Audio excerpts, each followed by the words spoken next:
500 పైగా kidney transplantation మీరు చేశారు. యాక్చువల్లీ కిడ్నీ ట్రాన్స్ప్లాంటేషన్ అనేది ఎవరికి అవసరము, అది ఎవరి దగ్గరికి వెళ్ళి తీసుకుంటారు, తీసుకున్న తర్వాత అది ఎంతసేపు ఆపరేషన్ జరుగుతుంది, సో అది ఆపరేషన్ జరిగిన తర్వాత ఫారెన్ బాడీలో ఎంటర్ అవుతుంది కదా, అప్పుడు ఎటువంటి జాగ్రత్తలు తీసుకుంటారు, ఒక మనిషికి ఒక కిడ్నీ సరిపోతుందా, ఎవరు మా దాతగా వివరించవచ్చు, వీటి మీద అవగాహన పెంచండి.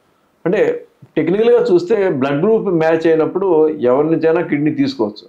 But for legal purposes only రక్త సంబంధికుల నుంచి మాత్రమే కిడ్నీ తీసుకునే అవకాశం ఉంది ఇప్పుడు. ఓకే, రక్త సంబంధి ఒక ఫ్యామిలీలో తల్లి, తండ్రి, కొడుకు, కూతురు, brother, sister and wife. Wife is including the family. వీళ్ళ నుంచి మాత్రమే ఒకళ్ళొకళ్ళు కిడ్నీ తీసుకునే అవకాశం ఉంది లీగల్గా. దీన్ని మించి బయట నుంచి ఎవరిని తీసుకోవాలంటే గవర్నమెంట్ క్రియేట్ చేసిన ఒక సంస్థ ఉంది, ఒక కమిటీ, దాని నుంచి పర్మిషన్ తీసుకుని చేసుకోవచ్చు. సో ఇంతకుముందు బ్లడ్ గ్రూప్ మ్యాచ్ అవ్వడం అనేది ప్రిలిమినరీ రిక్వైర్మెంట్ ఫస్ట్. ఇప్పుడు బ్లడ్ గ్రూప్ మ్యాచ్ అవ్వకపోయినా కూడా ట్రాన్స్ప్లాంట్ చేయగలుగుతున్నాం. ABO incompatible transplant.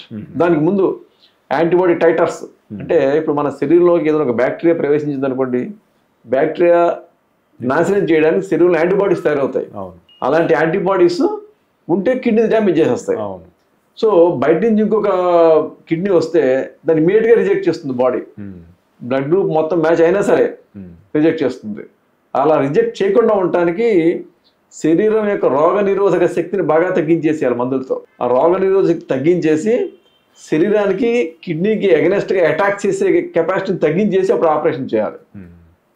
దానివల్ల శరీరంలో చాలా బ్యాక్టీరియా ఉంటాయి, మనకి హామ్ చేయలేక పోరాడుతూ ఉంటాయి అన్నమాట. ఎప్పుడు అవకాశం వస్తే బాడీని తినేద్దామని చెప్పేసి, లైక్ ట్యూబర్క్యులోసిస్ బ్యాక్టీరియా, ఫంగస్, రకరకాల బ్యాక్టీరియాని మన గోళ్ళల్లో, తల మీద, పళ్ళల్లో, అన్ని చోట్ల బ్యాక్టీరియా ఉంటాయి. కానీ మన బాడీ వాడిని ఎదుర్కొంటూ ఉంటుంది, వాడిని సప్రెస్ చేస్తూ ఉంటుంది పైకి ఎక్కకుండా. ఈ ఇమ్యూనో సప్రెషన్ చేసినప్పుడు, రోగ నిరోధక శక్తి తగ్గించినప్పుడు అలాంటి ఇన్ఫెక్షన్ వచ్చే అవకాశం చాలా ఎక్కువ ఉంటుంది. అందునే ఎక్కువ బయట తిరగకూడదని చెప్పి క్లోజ్ స్పేస్లోకి, లైక్ సినిమా హాల్స్లోకి, మాల్స్లోకి, బస్సుల్లోకి వెళ్ళకూడదు.